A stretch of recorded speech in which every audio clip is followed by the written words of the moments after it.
Job లేక ఇబ్బంది పడుతున్నారా? అయితే మెడికల్ కోడింగ్ మీకు మంచి ఆప్షన్. వెంటనే కాల్ చేసి కోర్సులో జాయిన్ అవ్వండి.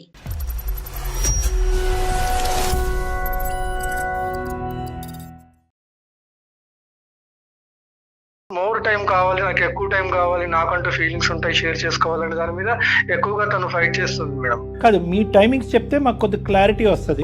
ఆఫ్టర్ ఆఫీస్ అవర్స్ కూడా మాకు ఎక్కువగా బిజినెస్ మీట్స్ అవి ఎక్కువగా మేము కమ్యూనికేట్ అవ్వాల్సిన అవసరం ఉంటుంది. బ్రేక్ఫాస్ట్, లంచ్, డిన్నర్ 3 బయటేనా? మాక్సిమం అట్లనే అయిపోతుంది సార్ నాది ఎవ్రీడే. మరి ఆవిడ వండి ఆవిడే తినాలి. తను చేసిన తప్పు ఏంటంటే సార్, ఒక నడిపేవాడితో ఇల్లీగల్ ఎఫ్ఐఆర్ పెట్టుకుంది సార్ తను.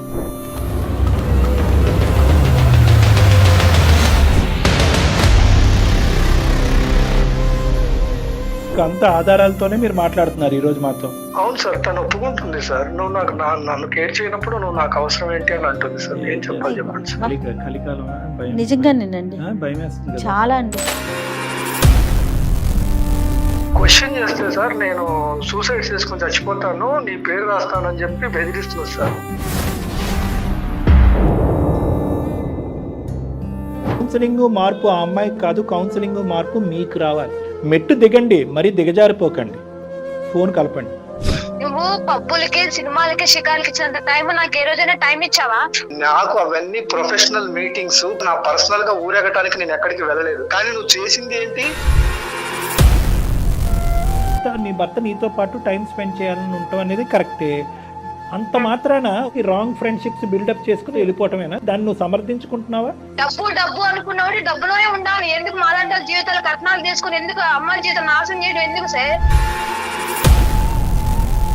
పప్పనో కూరనో ఎక్కడి నుంచి వస్తున్నాయమ్మా? అది ఏమన్నా మీ ఎదురింటోళ్ళు పక్కింటోళ్ళు ఇస్తున్నారా? చెప్పాను సార్, నేను గొడ్డు కారం తింటా కానీ నాతో టైం స్పెండ్ చేయి. గొడ్డు కారం తిన్నప్పుడు తెలుస్తుంది. ఎప్పుడన్నా తిన్నావా గొడ్డు కారం?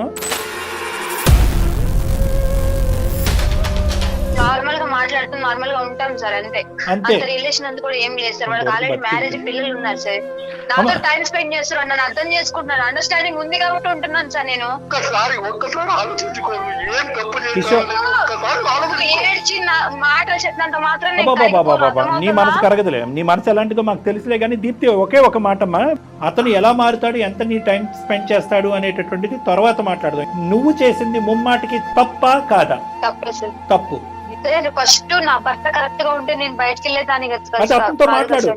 నేను మారుతాను సార్. ఫస్ట్ నేను చేసిన తప్పులని ఒప్పుకుంటాను సార్ నా భర్త ముందు. నా తరపు నుంచి ఏమన్నా మార్చుకోవడానికి కూడా నేను సిద్ధంగానే ఉన్నా. నేను మనస్ఫూర్తిగా చెప్తున్నాను, నన్ను క్షమించు. Both of you very good, all the best. అందమైన జీవితం కార్యక్రమానికి స్వాగతం. నమస్తే కళ్యాణ్ గారు. నమస్తే జయ గారు. కళ్యాణ్ గారు, కిషోర్ అనే ఒక అబ్బాయి మనకి మెయిల్ చేశారు. మేడం, వర్క్ లైఫ్ని, ఫ్యామిలీ లైఫ్ని ఎవరమైనా సరే బ్యాలెన్స్ చేసుకోవాలి. Work life balance. ఈ బ్యాలెన్స్ చేసుకోవటంలో వచ్చిన లోపం, ఇబ్బంది జీవితానికి అది ఒక పెను ప్రమాదంగా మారిందండి కిషోర్ వ్యవహారంలో. ఒకసారి కాల్ చేస్తాను, మీరే స్వయంగా మాట్లాడండి. తప్పకుండా మేడం. అంటే చాలా రెగ్యులర్గా వింటున్నామండి ఇష్యూస్.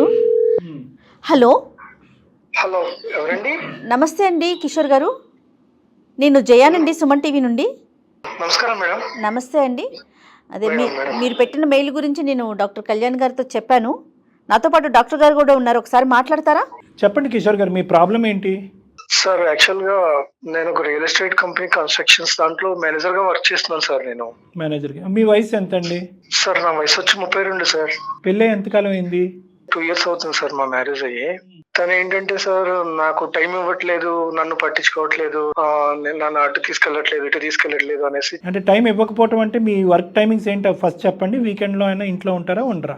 వీకెండ్స్ తో కూడా ఏంటంటే మాకు కంపెనీ ఈ ఎగ్జిక్యూటివ్ వీళ్ళతో కొంటే ఎక్కువగా ఉంటుంది సార్. అంటే మీటింగ్స్ ఉంటాయి. వర్క్ టైమింగ్స్ ఏంటండి మీవి? పర్ఫెక్ట్ టైమింగ్ అని చెప్పలేను సార్. అంటే ఎక్కువ వర్క్ మీద టైమింగ్ ఎక్కువ ఉంటుంది. అవును సార్, అవును. పిల్లలండి? ఇంకా లేదు సార్. ఆవిడ ఏమైనా వర్క్ చేస్తున్నారండి మేడం? మేడం వచ్చేసి ఒక 6 months తను జాబ్ చేసింది సార్ బయట.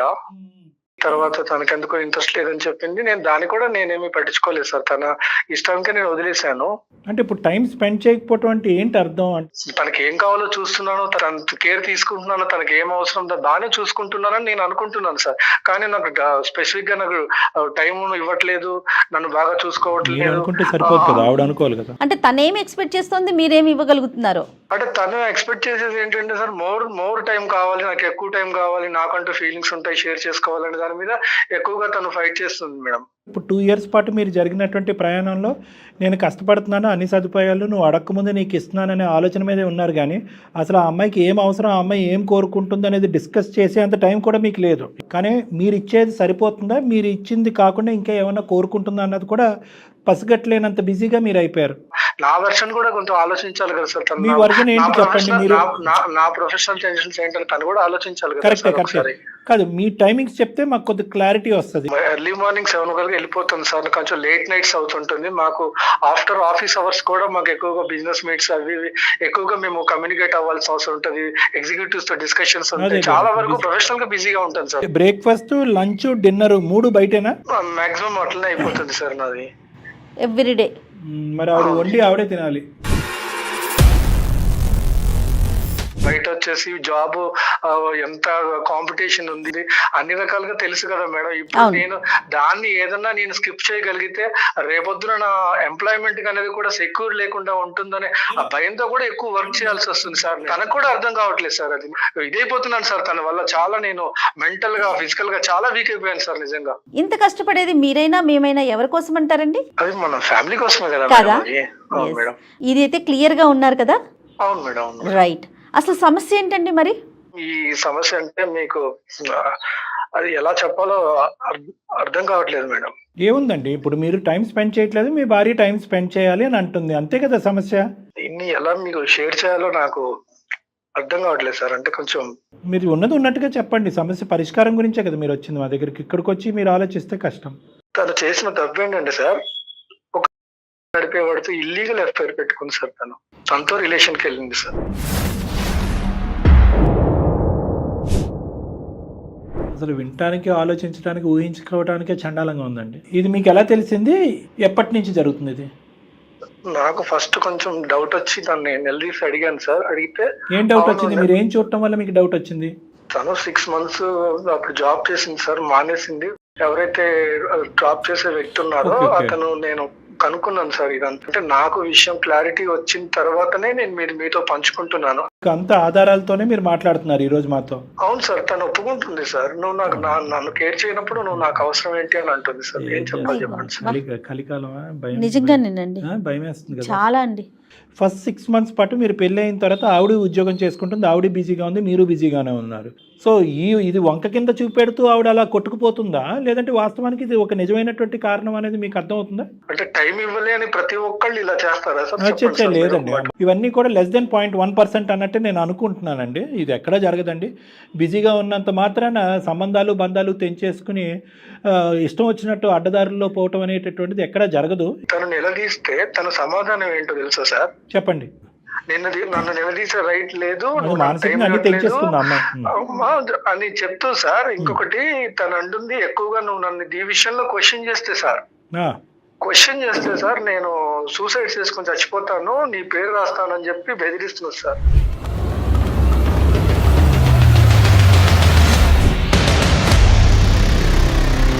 వాస్తవం చెప్పాలంటే సార్, తన కోసమే నేను కష్టపడే సార్. తను బాగుండాలని నేను పని చేసేటప్పుడు తను ప్రాణం తీసుకొని నా పేరు రాయటం ఏంటి సార్? అమ్మాయి శారీరకంగా చనిపోవాలన్న ఆలోచన ఇప్పుడు వచ్చినా కూడా మానసికంగా అమ్మాయి ఎప్పుడో చచ్చిపోయినట్టండి. ఎందుకంటే విలువలు లేనటువంటి జీవితం ఇంకెందుకండి, ఉండి ఏంటి పోయి ఏంటి. అంటే ఇలా మాట్లాడుతున్నానని అనుకోకండి. అన్నీ తెలిసినటువంటి అమ్మాయి ఇలా ప్రవర్తిస్తుందని నేను అనుకోవట్లేదు. ఓకే, అమ్మాయి చెప్పడానికి ఈరోజు ఏదో కారణం చెప్పాలి కాబట్టి నువ్వు నాకు నచ్చట్లేదు అనేటటువంటి అంశం ఒక కారణం కింద చూపెట్టాలి కాబట్టి ఇది ఒక కారణం కింద చూపెడుతుందేమో, అది నమ్మాల్సినటువంటి వస్తుందేమో. ఓకే, పెద్దల పంచాయతీ ఏమైనా జరిగిందా? పెద్దవాళ్ళు ఎవరికైనా తెలిసిందా? ఇంతవరకు లేదు సార్. అంటే దీన్ని ఎలా బయటకి తీసుకురావాలి, ఎవరికి చెప్పాలి అనే దాని గురించి మానసికంగా బాగా కృంగిపోయినాను సార్ నేను. ఇది ఎవరికి చెప్పలేనటువంటిది లేండి, కానీ ఒక 2 ప్రశ్నలు అడిగిన తర్వాత ఏ దిక్కును పోవాలో మనకు అర్థమవుతుంది. ఇది తెలిసి మీరు ఆ అమ్మాయిని తెలిసి ప్రశ్నించి నిలదీసి ఎంతకాలం అయిందండి? సార్ నేను నిలదీసి కూడా దాదాపు 3 నెలల పైనే అయింది సార్. మరి అప్పటి నుంచి ఇప్పటి వరకు మీరిద్దరు కలిసి ప్రయాణం చేస్తున్నారా? ఇంట్లో ఉంటున్నాం అంతే. తన పని తను చూసుకుంటుంది, నా పని నేను చేసుకుంటున్నాను. నువ్వు చెప్పచ్చు కదా నీ బాధ ఇంత ఉందిగా అని చెప్పచ్చు. బయట సుఖాలను కోరుకోంత ఇదే ఉంది ఇందులో అని మీరు అడగలేదా ఒక్కసారి కూడా? నన్ను ఇండైరెక్ట్ గా నన్ను బెదిరిస్తుంది సార్. నన్ను అసలు నేను ఏం చేయలేదు, దానికి నాకు ఆన్సర్ రావట్లేదు. ఇప్పుడు నేను బయటికి వెళ్ళి ఇంటికి వచ్చే వరకు నాకు టెన్షన్ సార్. అసలు ఇంట్లో తను ఎలా ఉంది, నిజంగా అనుకున్నది ఏదైనా చేస్తే నా పరిస్థితి ఏంటి అని అసలు ఎంత మానసికంగా కృంగిపోయినాను సార్. అసలు ఎందుకు ఇంత పరువు తక్కువగా ఆలోచించేటటువంటి వ్యక్తిత్వం ఉండేటటువంటి భార్యని నీ పక్కన పెట్టుకుని ఇతని భార్య అన్నట్టుగా ఎందుకు ఉంచాలి మీరు? ఏముంది ఆ అమ్మాయి దగ్గర నుంచి మీరు పొందినటువంటి అంత గొప్పతనం ఏముంది 2 years? సార్ మొదటిది తనంటే నాకు ఇష్టం సార్. ఎందుకో తెలియదు మనకి. తను మీరు ఎందుకు భరించాలని మీరు అడుగుతున్నారు. అవును సార్, ఇప్పుడు మా ఇద్దరి మధ్యలో ఏం జరిగింది, తనేం చేసింది, నేనేం చేసింది అనేది మా ఇద్దరికే తెలుసు సార్. బయటికి తెలిస్తే సమాజం ఏమనుకుంటా సార్? ఆ డిస్కషన్ లోకి వెళ్ళాలంటే చాలా లోతుగా వెళ్ళవచ్చు, సమాజం వర్సెస్ మనస్సాక్షి గురించి. సర్లేండి, ఇప్పుడు మీకు ఆవిడంటే ఇష్టం, సమాజం అంటే కనుక ఇలాంటివి తీసుకెళ్తే చేతకాని మొగుడు అనేటటువంటి పరువు పోద్దు అనేది ఒక ఆలోచన మీకు ఉంది. ఏదో సమాజాన్ని వచ్చి ఈవిని బాగు చేయమనండి, కౌన్సిలింగ్ ఇచ్చి బాగు చేయమనండి ఈవిని. మీరేం ఎక్స్పెక్ట్ చేస్తున్నారు? ఇప్పుడు డాక్టర్ గారిని ఏం మాట్లాడమంటారు? అసలు మాట్లాడమంటారా లేదంటే నిర్ణయం మేము ఏం చెప్తే అది చేయాలని మీరు అనుకుంటున్నారా? సార్ మీకు మెయిల్ చేసిన ఉద్దేశమే సార్, నాకు ఏదన్నా రిలీఫ్ వస్తుంది అని నేను ఆశించే చేశాను మేడం మొదటగా. కరెక్ట్. అయితే మేడం తను అంటే నాకు ఇష్టం మేడం. ఇప్పటికైనా తను మారి తన తప్పు తను తెలుసుకుంటే కూడా నేను క్షమించడానికి సిద్ధంగానే ఉన్నాను. మీరు చేసినటువంటి తప్పు ఏమన్నా ఉన్నది అంటే కనుక అది చొక్క మాత్రమే. ఆ అమ్మాయి చేసినటువంటి తప్పు ఒక గీత లాంటిది. సో ఈ రెండిట్లకి చాలా డిఫరెన్స్ ఉంది. ఫస్ట్ అది మెంటల్గా తీసేసేయండి. ఈరోజు మేము మిమ్మల్ని అడిగే ప్రశ్న ఏంటంటే, మా సలహా మీకు ఇచ్చేస్తే ఫోన్ పెట్టేయచ్చా లేదా భార్యతో కూడా మాట్లాడాలా? అసలు దాన్ని ఎలా తీసుకోవాలో నాకు అర్థం కావట్లేదు. కానీ మీరు మాత్రం ఒక్కసారి మీరు మాట్లాడి మీరు ఏదన్నా చేయగలిగితే నాకు ఏదన్నా చేయండి సార్. అది మాత్రం నేను ఆశించేది అదే. కిషోర్ గారు అనేది ఏంటంటే, మళ్ళీ తను యాక్సెప్ట్ చేయడానికి రెడీగా ఉన్నారు. ఆ అమ్మాయి మనసు మార్చుకొని ఇక మీదట ఇది జరగదు, రిపీట్ కాదు అంటే గనక ఆయన యాక్సెప్ట్ చేయడానికి రెడీగా ఉన్నారు. అంతేనండి? అవును మేడం. మీరు చెప్పినటువంటి కారణానికైతే కనుక 99% ఆఫ్ ద కేసెస్లో నేను జయ గారు ఎందుకు వచ్చిన పాపం అయ్యా, ఎందుకు వచ్చిన భారం వదిలేయ్యా అని చెప్తాం. కానీ కేవలం ఒకే ఒక మాట మీరు అన్నారు, ఏంటంటే నా భార్యను నేను ప్రేమిస్తున్నాను అని అన్నారు. కాబట్టి మీలో ఆల్రెడీ ఆ క్షమాగుణం ఉంది. కాబట్టి ఆ అమ్మాయి ఏమన్నా మార్పులు చేర్పులు చూపెడుతుందేమో ఒకసారి గమనిద్దాం. లేదు ఇప్పటికి కూడా ఆ అమ్మాయి బ్లేమ్ గేమ్ ధోరణిలోనే నువ్వు బిజీ మెంటాలిటీ కాబట్టి నేను బిజీ అవుతాననే మెంటాలిటీలో ఈ అమ్మాయి మాట్లాడితే మాత్రం కౌన్సిలింగ్ మార్పు ఆ అమ్మాయికి కాదు, కౌన్సిలింగ్ మార్పు మీకు రావాలి. ఆ విధంగా ఓపెన్ ఎండెడ్గా ఇస్తేనే మేము ఆ అమ్మాయితో మాట్లాడతాం. మెట్టు దిగండి, మరీ దిగజారిపోకండి, ఫోన్ కలపండి. మీరు ఒకసారి ఆవిడతో మాట్లాడి మేమున్నామని చెప్పి మాకు అంటే డాక్టర్ గారికి అప్పచెప్పండి అండి, మాట్లాడతారు. సరే మేడం. రైట్. దయచేసి లైన్ లో వేచి ఉండండి. బిజీ ప్రతి ఒక్కరూ ఉంటాం. మీరు అన్నారు చూడండి, ఒక క్వాలిటీ టైం అనేది ప్రతి ఒక్కరం ఇవ్వాలి. అందుకోసం ఆవిడ తీసుకోవాల్సిన నిర్ణయం అయితే ఇది కాదు కదా కళ్యాణ్ గారు. హలో హలో దీప్తి, చెప్పు. ఎందుకు కాల్ చేసావు నాకు? అలా మాట్లాడితే నేను చెప్పాను కదా నీతో, నేను మాట్లాడని చెప్పేసా, ఇంకా అక్కడితో కథం. ఇంకా నాకు మాత్రం ఫోన్ చేయక నాతో మాట్లాడుకో. నేను ఏమన్యాయం చేశాను చెప్పు. ఏమన్నాయం చేసావేంటి? నేను చెప్పాను కదా ముందే నీకు. నేను నువ్వు చేసిన తప్పు ఇంకొకళ్ళు ఎవరైతే వేరే వాళ్ళు ఎవరు క్షమించే వాళ్ళు కాదు, నీతో మాట్లాడే వాళ్ళు కాదు. తప్పు కాదా? ఎన్నిసార్లు నీకోసం ఎంత ఘనంగా వెయిట్ చేశాను. ఏ రోజైనా నాకు టైం ఇచ్చావా? నా లైఫ్ తో నువ్వు ఆడుకుంది నువ్వు.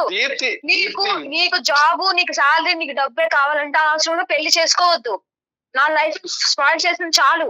ఇప్పుడే పెళ్లి చేసుకున్నప్పుడు ఇట్లా ఉన్నావు, రేపొద్దున నా పిల్లలు పుడుతున్న పరిస్థితి ఏంటి?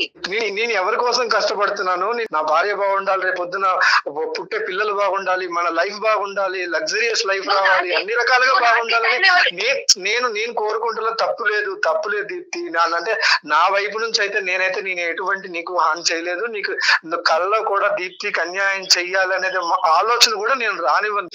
నువ్వు పబ్బులకి, సినిమాలకి, షికార్లకి ఇచ్చినంత టైం నాకు ఏ రోజైనా టైం ఇచ్చావా? భార్య ఒకటి ఉందా ఇంట్లో, తల్లిదండ్రులు వదిలిపెట్టి వచ్చింది నీ కోసం లైఫ్ స్ట్రగ్లింగ్ చేసిన నువ్వు ఎప్పుడైనా ఆలోచించావా? నాకు అవన్నీ ప్రొఫెషనల్ మీటింగ్స్, నా పర్సనల్ గా ఊరేగటానికి నేను ఎక్కడికి వెళ్ళలేదు. కానీ నువ్వు చేసింది ఏంటి? నువ్వు నాకు కాదు 10 నిమిషాలు నాతో ప్రేమగా మాట్లాడు, నాతో ఉండు. నువ్వు సంపాదించే డబ్బు నాకు అవసరం లేదు. అంటే బిజీగా ఉన్న భర్తలందరికీ కూడా భార్యలు ఇలానే చేస్తారా? నేను దేనికి సమాధానం చెప్పినంత అవసరం లేదు. ఎవరైనా సరే జాబ్ చేసే పర్సన్ పిల్లలతో ఉండట్లేదా, టైం స్పెండ్ చేయట్లేదా చెప్పు. నేను ఏదైనా ఫంక్షన్ కి వెళ్తుంటే నీ మొగుడేడమ్మా అని చెప్పి అడుగుతున్నారు, నేనేం సమాధానం చెప్పను? నాతో ఉండట్లేదు, బయట వాళ్ళతో తిరుగుతున్నా, నేను చెప్పుకోను సమాధానము. నేను ఎవరితో తిరిగా నా నేచర్ ఆఫ్ డ్యూటీ, నా నేచర్ ఆఫ్ బిజినెస్, నా నేచర్ ఆఫ్ ప్రొఫెషనల్ వర్క్ నాది డిఫరెంట్. ప్రతి ఒక్క మనిషికి ఒక్కొక్క వర్క్ లో ఒక్కొక్క లైఫ్ స్టైల్ ఉంటుంది. నన్ను అర్థం చేసుకుంటావేమనుకున్నావు, కానీ నువ్వు చేసిన పనికి సమాధానం ఏంటి? నన్ను నువ్వు మానసికంగా కృంగదీసి నువ్వు చేసిన పనికి సమాధానం చెప్పు. నువ్వు సమాధానం చెప్పు. 3 నెలల నుంచి నరకం అనుభవిస్తున్నా తెలుసా నీకు? ఫైనల్ గా ఒక విషయం చెప్తున్నా నేను, కానీ నువ్వు ఎన్ని చేసినా గానీ నేను క్షమించగలుగుతున్నానంటే నువ్వు అంటే నాకు ఇష్టం కాబట్టి. సరే తెలిసి చేసావా తెలియక చేసావా నేను దాని గురించి నేనేమో దాని గురించి పూర్తి డీటెయిల్స్ కి వెళ్ళట్లేదు. నేను దాని గురించి నేను ఇప్పుడు ఆలోచించట్లేదు. మానసికంగా చచ్చిపోయి ఉన్నాను. ఒకటే ఒక కారణంతో, ఒకటే ఒక సమాధానం ఏమైనా దొరుకుతుందని చెప్పేసి నేను డాక్టర్ గారికి వాళ్ళకి నేను ఒక్క మెయిల్ పెట్టాను.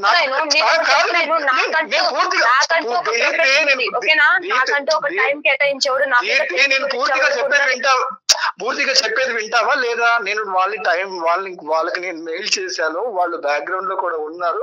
నా కోసం ఒక్కసారి మాట్లాడు. నిన్ను బ్రతిలాడుకుంటున్నా, ఒక్కసారికి మాట్లాడు. దీప్తి నమస్తే అమ్మా. డాక్టర్ కళ్యాణ్ చక్రవర్తి, అందమైన జీవితం. నాతో పాటు సీనియర్ హోస్ట్ ఉన్నారు జయ గారు. నమస్తే సార్. నమస్తే జయ గారు. తెలుసమ్మా? తెలుసు సార్. నమస్తే అమ్మా దీప్తి. నమస్తే మేడం. మరోలా అనుకోవద్దు, మొత్తం మీ కన్వర్జేషన్ మొత్తం మేము కూడా వింటూ ఉన్నాము, డాక్టర్ గారు నేను కూడా సైలెంట్ గా. మరి ఇంత చక్కగా మాట్లాడుతున్నా నువ్వు, మా ప్రోగ్రామ్ చూసేటటువంటి వాళ్ళు కూడా ఇటువంటి పక్కతో పడుతున్నారు అనేటటువంటిది మాకు చాలా బాధ కలిగిస్తుందమ్మా. అంటే మేము 4 పాఠాలు నేర్పించడానికి మేము ఈ కార్యక్రమం మొదలు పెడితే, నీలాంటి తెలివైన చదువుకుని ఉద్యోగం చేసేటటువంటి ఆడపిల్లలు కూడా ఇలా పక్కదోవలోకి వెళ్ళి పిచ్చి పనులు చేస్తే ఏంటమ్మా అర్థం? సార్ నేను జాబ్ చేశాను సార్, నా భర్త ఇబ్బంది పడిపోతున్నాడు, నా భర్త టైంకి తినట్లేదని చెప్పి నేను 6 నెలలు జాబ్ చేసి మానేశాను సార్ నా భర్త కోసము. ఓకే, మంచిది. నీ భర్త నీతో పాటు టైం స్పెండ్ చేయాలని ఉంటాం అనేది కరెక్టే. భర్త టైం స్పెండ్ చేయట్లేదు అనేది కూడా అతను ఒప్పుకున్నాడు. అంత మాత్రాన ఈ రాంగ్ ఫ్రెండ్షిప్స్ బిల్డప్ చేసుకుని వెళ్ళిపోవటమేనా? అదేనా మీ తల్లిదండ్రులు మీ పెద్దవాళ్ళు నీకు నేర్పించింది? దాన్ని నువ్వు సమర్థించుకుంటున్నావా? ఈ వేరే వ్యక్తితో ఫ్రెండ్షిప్ రిలేషన్షిప్ ఏదో పెట్టుకున్నావు, నాకు తెలియదు ఏంది అన్నది, ఆ వివరాలు కూడా నేను అతన్ని అడగలేదు, నీ నోటు ద్వారా విందామని. అదేనా పరిష్కారం ఈ సమస్యకి? ఎందుకంటే ఇవ్వని నాకు టైం నాకు ఆడిస్తున్నాడు సార్. ఎందుకంటే ఇంట్లో ఉండి పిచ్చిదాన్ని అయిపోయాను సార్. ఎప్పుడో మార్నింగ్ వెళ్తాడు, ఈవినింగ్ వస్తాడు. నేను ఒక భార్య ఉన్నదాన్ని, ఒక పిచ్చిదాన్ని ఉన్నదాన్ని పట్టించుకోవాలి కదా సార్. నేను ఏమైనా షాపింగ్ సిరాకులకి ఏమైనా తిరగమని చెప్పట్లేదు, నాతో 10 నిమిషాలు ప్రేమగా మాట్లాడమని చెప్తున్నాను సార్. ఇక్కడ నీకు ఒక భర్తను పెట్టుకుని అటువైపు డైవర్ట్ అవటం అనేది తప్పు. కానీ ఈ రోజు ఇంకొక మాట చెప్తే అతను గుండె అయిపోయి చచ్చిపోయేటట్టున్నాడు నీ భర్త. ఒక రెండు విషయాలు అడుగుతాను, క్లారిటీ. సరే, భార్యకి ఒక టైం ఇవ్వనోడు పెళ్లి చేసుకోకూడదు, ఉండిపోవాలి ఇంకంతే. కాదు దీప్తి, డబ్బు అనుకున్నవాడు డబ్బులోనే ఉండాలి. ఎందుకు మాలాంటి జీవితాలు కట్నాలు తీసుకుని ఎందుకు అమ్మాయి జీవితం నాశనం చేయడం ఎందుకు సార్?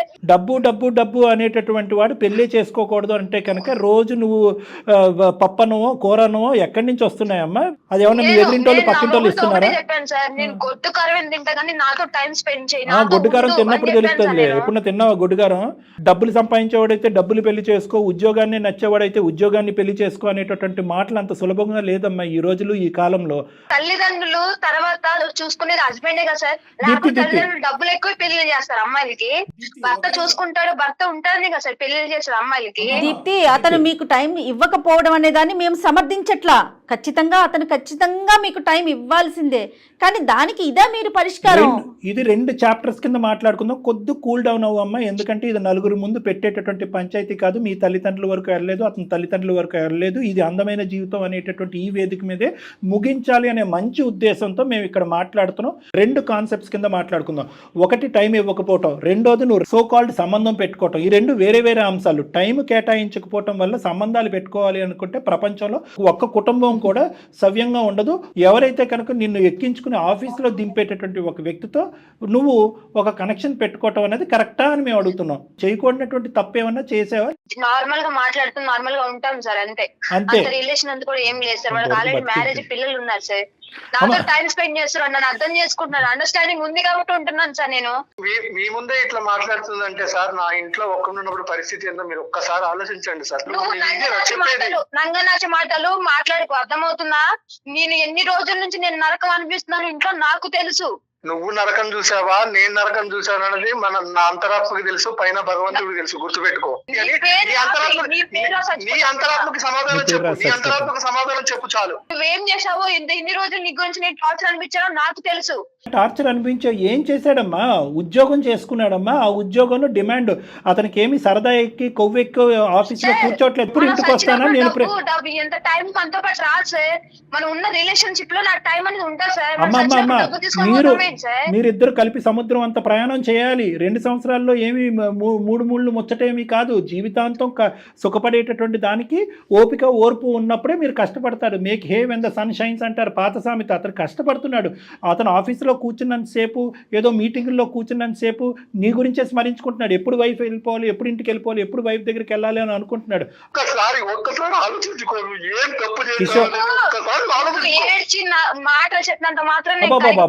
నీ మనసు కరగదులే. నీ మనసు ఎలాంటిదో మాకు తెలుసులే. కానీ దీప్తి ఒకే ఒక మాట ఇదే. కానీ ఈరోజు కిషోర్ కాకుండా నువ్వు మాకు ఈమెయిల్ పెట్టుంటే, ఏమని ఈమెయిల్ పెట్టుంటే, సార్ మేము చాలా బిజీగా ఉంటున్నాడు మా భర్త, ఒక క్షణం కూడా నాతో టైం స్పెండ్ చేయడానికి లేదు, పని ఉద్యోగం డబ్బులు అనుకుంటూనే తిరుగుతున్నాడు, నా మొగుడు నాతో టైం స్పెండ్ చేయకపోవటం వల్ల నేను మనస్తాపం చెందాను, బాధపడ్డాను, డిప్రెషన్లో ఉన్నాను, ఒక్కసారి ఫోన్ చేసి నా భర్తతో మాట్లాడి నా భర్తను నాతో టైం స్పెండ్ చేసేటటువంటి విధంగా ఉంటే కనుక నీకు 4 కొబ్బరికాయలు కొట్టి దండం పెట్టి అతను మార్చి ఇచ్చి ఉండేవాళ్ళం. కానీ అతని పద్ధతి కరెక్ట్గా లేదు అని చెప్పి నీకు నువ్వుగానే నిర్ణయాలు తీసేసుకుని, మీ నాన్న బిజీగా ఉన్నాడని చెప్పి మీ అమ్మ నిర్ణయం తీసుకుంటే ఎలా ఉంటుందమ్మా ఇదంతా? వ్యవస్థ ఏమన్నా నిలబడుతుందా? సంసారాలు కాపరాలు ఏమన్నా నిలబడతాయా? మీ అమ్మ నాన్నలు పిలువు, మీ ఊరు ప్రజలందరినీ పిలువు. ఎవరైనా కూడా ఈరోజు కిషోర్ చేసేటటువంటిది తప్పు అని ఎవరు అనరు. నీ అంతరాత్మకు తెలుసు కిషోర్ తప్పు చేయలేదు అని చెప్పి. ఇప్పుడే కష్టపడాలి అనే ఆలోచనతో వెళ్ళినటువంటి వ్యక్తులు తప్పు కాదు. డ్యూటీలు ఉద్యోగాలు ఉదయం 7 నుంచి సాయంత్రం 7 వరకు కష్టపడేటటువంటి మగాళ్ళు ఎవరు కూడా పెళ్లిళ్ళు చేసుకోకూడదా? ఇది నువ్వు ఒక కొత్త గ్రంథం రాస్తున్నావా? ఇందాకటి నుంచి నేను అదే మాట అడుగుతున్నాను, మళ్ళీ నేను చెప్తున్నాను. అంత వాదించవలసినటువంటి అవసరం లేదు. ఏంటి ఇందాకటి నుంచి నువ్వు బెదిరిస్తున్నావేంటి? అతని పేరు రాసి చచ్చిపోతానంటే రాసి చచ్చిపోవమ్మా. ఎవరు వద్దన్నారు? ఏమని రాస్తావు? అందులో ఏమని రాస్తావు? ఏం కథ రాద్దాం అనుకుంటున్నావు? ఏం టార్చర్ పెట్టాడు? అదే వివరించాలి కదా. నువ్వు టార్చర్ అంటే ఏ విధంగా హింస పెట్టాడు, ఏ విధంగా టార్చర్ పెట్టారు? కర్రతో కొట్టాడా, కత్తితో కోసాడా, తాగొచ్చి తందనాలు ఆడాడా, ఏం చేశాడు? భార్య అక్రమ సంబంధం పెట్టుకుని ఇంట్లోంచి బయట పారిపోతే కనుక నేను అక్రమ సంబంధమే అంటానమ్మా. నువ్వు చెప్పినటువంటి దాన్ని ఈ విధంగా సమర్థించుకుంటూ అతను టైం స్పెండ్ చేయట్లేదు కాబట్టి నేను నాది ఇలా నడిపిస్తున్నాననే మాటని, ఆ వాదన నేను అస్సలు విన్ను. నీకు ముందు నుంచే ఆ అబ్బాయితో సంబంధం ఉంది, నీకు ముందు నుంచే ఆ అబ్బాయి అంటే అట్రాక్షన్ ఉంది కాబట్టి నువ్వు వెళ్ళిపోయావు అనేటటువంటిదే మాట్లాడతాను. నువ్వు నీ బ్యాడ్ హ్యాబిట్స్ మానుకోవటం గురించి ఈ అబ్బాయిని వర్క్ కట్ చేసుకోమంటాం అనేది అసలు ఎవరు సమర్థించరు. సార్ నా భర్తని పెళ్లి చేసుకుని కానించి నా భర్త తప్ప ఏ ఎవరిని అట్లా అనుకోలేదు సార్. గురించి ఆలోచించి టైం అంతా పెట్టి పిచ్చిదానిలాగా ఉండ్లో ఎప్పుడు వస్తాడని చెప్పి కడుపులు కాచుకొని కళ్ళతో ఎదురు చూసిన రోజులు ఉన్నాయి సార్. ఓకే, నువ్వు ఒక డిప్రెషన్ లో ఈ పని చేసావు అంటే కనుక అతనితో మేము మాట్లాడటానికి ఒక అవకాశం ఉంది. నా భర్త కరెక్ట్ గా ఉండి నాతో టైం స్పెండ్ చేస్తే నాకు ఓకే సార్. అంటే ఏంటమ్మా ఓకే అంటే? నేను కరెక్ట్ గా ఉంటాను సార్, తనతోనే ఉంటాను. నీ భర్త మారాలి అనేటటువంటి మాట ముందు ఫస్ట్ నేను మారుతాను సార్, నేనేదో తెలియక ఒక డిప్రెషన్లో నాకు ఒంటరితనం వల్ల బాధపడుతూ ఏం చేయాలో తోచక ఒక అనవసరమైనటువంటి అట్రాక్షన్కి నేను లోనయ్యాను అనేది ఫస్ట్ నువ్వు నీ వైపు నువ్వు వేలెత్తి చూపెట్టుకుని మాట్లాడితే కనుక తర్వాత మిగతా అంశం మాట్లాడతాను. నువ్వు చేసింది తప్పా కాదా? ఆమెకు పశ్చాత్తాపం కనపడలేదు సార్, ఇప్పటికీ ఆమెకు పశ్చాత్తాపం లేదు. తప్పు చేశాను అనేది ఈ రోజు కూడా ఒప్పుకోలేకపోతుంది సార్. నాతో నీ భార్యతో నేను కరెక్ట్ గా ఉంటాను, నా భార్యకి ఒక టైం ఇస్తాను, నా భార్యతో ఉంటాను. నువ్వు చెప్పావా కట్టుకున్న మొగుడివి పెళ్ళం ఉంటది, పెళ్ళంతో టైం స్పెండ్ చేయాలి, తనకంటూ ఒక కోరికలు ఉంటాయని చెప్పి నీకు అమ్మా నా భార్యతో feelings ఉంటే తనకి అమ్మా ఏమో ఒకటి కిషోర్, కావాల్సిన ఇది 4 గోళ్ల మధ్యన నలిగేటటువంటి అంశం కాబట్టి నువ్వు ఇలాగా ఈ విధంగా ఇంత గాంభీరంగా ఇంత ఘాటుగా మాట్లాడుతున్నావు. కానీ ఇంకొక 10 మంది మీ అమ్మ నాన్న అటు ఇటు ఇటు ఉంటే కనుక 2 చెంపలు వాయిస్తారు నీకు. ఇప్పటికైనా మారేటటువంటి అవకాశాన్ని ఆలోచించుకో. ఒకే ఒక మాట నేను అంటున్నాను, అతను ఎలా మారుతాడు, ఎంత నీ టైం స్పెండ్ చేస్తాడు అనేటటువంటిది తర్వాత మాట్లాడదాం. ఇందాకటి నుంచి చెప్తున్నాను, ఈ 2 వేరే వేరే అంశాలు. ఒక చొక్కా వర్సెస్ పెద్ద గీత అని అన్నాను. నువ్వు చేసినటువంటిది ముమ్మాటికి తప్పు, నేరం. నీ మనసాక్షి మీద చెయ్యేసుకుని నువ్వు చేసింది ముమ్మాటికి తప్పా కాదా? తప్పే సార్, తప్పేనా? తప్పే సార్. తప్పు. ఓకే, ఇప్పుడు ఒకటైతే నువ్వు చెప్పావు, అతనితో ఏదో రిలేషన్షిప్ ఏమీ లేదు, అతను నాతో మాట్లాడేవాడు, నేను అతనితో మాట్లాడాను. అక్కడ వరకు నీ క్యారెక్టర్ అనేటటువంటిది చాలా పదిలంగా ఉంది. అన్నిటికంటే ముఖ్యమైన అంశం, ఈ తప్పుకి పరిష్కారం ఏంటమ్మా? ఏ విధంగా నువ్వు కిషోర్ని క్షమాపణకు అడుగుదామని అనుకుంటున్నావు? ఫస్ట్ అది చెప్పు. నువ్వు తప్పు చేసావా అనేది 3 నెలలు బట్టి కిషోర్ నీ వెంట పడుతున్నాడు. ఒక్కసారైనా అవునండి నేను తప్పు చేశాను, నన్ను క్షమించండి, కానీ మీరు కూడా ఇలా మారండి అని అనుంటే అసలు మా వేదిక ఎందుకు? నువ్వు చేసినటువంటి పన్నే సమర్థించుకుంటున్నావు. ఆఖరికి ఈ కాల్ మొదలయ్యి అరగంట అయింది, నిన్నే నువ్వు సమర్థించుకుంటున్నావు. ప్రపంచంలో ఏ స్త్రీ కూడా సమర్థించుకోదు, నువ్వు సమర్థించుకుంటున్నావు. తప్పది. ఫస్ట్ నా భర్త కరెక్ట్ గా ఉంటే నేను బయటకు వెళ్ళేదాన్ని కదా అది అతనితో మాట్లాడు. నేను మారుతాను సార్. ఫస్ట్ నేను చేసిన తప్పులన్నీ ఒప్పుకుంటాను సార్ నా భర్త ముందు. భర్త ముందేటి? భర్త నీ ముందే ఉన్నాడు, మాట్లాడు, నీ భర్తతో మాట్లాడు. నేను ఇన్ని రోజులు నేను తప్పు చేశాను కాబట్టి నా మనస్ఫూర్తిగా చెప్తున్నా, ఇప్పటి నుండి నా నుండి ఎటువంటి మిస్టేక్స్ కానీ ఎటువంటి తప్పు కానీ జరగదు. ఇప్పటి వరకు నేను కరెక్ట్ గా ఉంటాను. నువ్వు మారుతానంటే నేను యాక్సెప్ట్ చేసి నీతో ఉంటాను. ఎవరైతే అబ్బాయి ఈ అమ్మాయి ఒక పరిచయం పెంచుకుందో అది కేవలం మాట వరకే, ఫోన్ కాల్స్ మెసేజెస్ వరకే. వీళ్ళిద్దరి మధ్య ఎటువంటి బంధము సంబంధము అక్రమ సంబంధం అంటూ ఏది లేదు అనేటటువంటిది ఆ అమ్మాయి కళాఖండిగా చెప్తుంది. అది నువ్వు నమ్ముతున్నావా కిషోర్? నేను నమ్ముతున్నాను సార్. మీ వైఫ్ క్లియర్ కట్ గా చెప్పింది, ఈ చండాలం అంతా దులుపుకుని కడుక్కుని ముందుకు వస్తాను, మనం హ్యాపీగా ఉందామని అడుగుతుంది. కానీ దానికి రిటర్న్ గా ఈ బంధాన్ని ఇలా పదిలంగా స్ట్రాంగ్ గా ముందు వెళ్ళాలి, 4 పిల్లల్ని కనాలి అనేటటువంటి ఆలోచనతో మీరు ముందుకు వెళ్ళాలంటే మీరేం చేస్తారు? మీరేం చేయాలనుకుంటున్నారు? నేను ఆత్మ పరిశీలన చేసుకున్నాను, రియలైజేషన్ కాదు. మీరు కాదు, అమ్మాయికి తెలియచేయండి, తను కదా నమ్మాల్సింది మిమ్మల్ని. గతం గురించి ఏం జరిగింది అనే దాని గురించి నేనైతే పూర్తిగా వదిలేదలుచుకున్నాను. ఖచ్చితంగా నేను నా తరపున ఏదన్నా పొరపాటు నీకు అనిపిస్తే మాత్రం దాన్ని కూడా నువ్వు చెప్పొచ్చు. ఇలా మారిపోయి మంచిగా ఉంటావు అనుకుంటే నాకు అంతకంటే సంతోషం ఇంకైతే ఏం లేదు. నా తరపు నుంచి ఏమన్నా మార్చుకోవడానికి కూడా నేను సిద్ధంగానే ఉన్నా. నువ్వు కరెక్ట్ గా ఉండి నాతో టైం స్పెండ్ చేసి మా ఫ్యామిలీతో ఉంటానంటే బీ హ్యాపీ. నాకు మధ్యం కలిసి ఉన్నా. నేను మనస్ఫూర్తిగా చెప్తున్నాను, నన్ను క్షమించు. Okay very good, both of you very good, all the best. అమ్మ ఒకసారి మీరు ఏమన్నా అంటే నన్ను లేదంటే ఎవరైనా కౌన్సిలర్ని ఒకసారి కలిస్తే కనుక ముఖ్యంగా ఈ వర్క్ లైఫ్ బ్యాలెన్స్ మీద ఒక 2 మంచి మాటలు కౌన్సిలింగ్లో కూడా చెప్పడానికి అవకాశం ఉంటుంది. ఎందుకంటే ఈ రోజు వరకు అతను పని తగ్గించుకోవటం, పని పెంచుకోవటం అనేది అతని చేతుల్లో లేనటువంటి పని. వాస్తవాలు నీకు తెలియాలి కాబట్టి చెప్తున్నాను దీప్తి. ఒక అంశం పరిగణలోకి వచ్చింది కాబట్టి అతనికి ఇంకో దిక్కుతోచినటువంటి పరిస్థితిలో స్టెప్ డౌన్ అవుతున్నాడు. అతను ఏమి ఆ సంస్థకి యజమాని ఏమీ కాదు. అలాంటి 10 సంస్థలు ఏమి అతని చేతుల్లో రావు. రేపటి నుంచి నేను ఇప్పటి వరకు రాత్రి 9ంటికి వెళ్ళేవాడిని, ఈ రోజు నుంచి 5ంటికి వెళ్తానంటే వాళ్ళు ఉద్యోగాలను తీసేస్తారు. సో కాబట్టి ఏంటంటే ప్రాక్టికాలిటీ ఆఫ్ ద సిచ్యువేషన్ కూడా నువ్వు అర్థం చేసుకోవాలి. మీరిద్దరూ అది నా దగ్గర నుంచి వినాలి అనుకుంటే 1-2 సార్లు మీరిద్దరు కలిసి నా దగ్గర రండి, అది కూడా నేను మీకు సూచిస్తాను. ఓకేనమ్మా? రైట్ దీప్తి అండి కిషోర్ గారు. ఆల్ ద బెస్ట్ అమ్మా. నిజంగా భయపడ్డాను జయ గారు, ఇది ఇంకో విధంగా ఎండ్ అవుతుందేమో అని చెప్పి. అంటే అంతా అయిపోయిందని అనుకున్నాను. రైట్, ఎనీహౌ ఒకసారి మీ దగ్గర కౌన్సిలింగ్ వస్తే మీరు ఏదైతే చెప్తున్నారో వర్క్ లైఫ్ ది అది మాత్రం కొంచెం క్లియర్ గా చెప్పండి కళ్యాణ్ గారు. నమస్తే.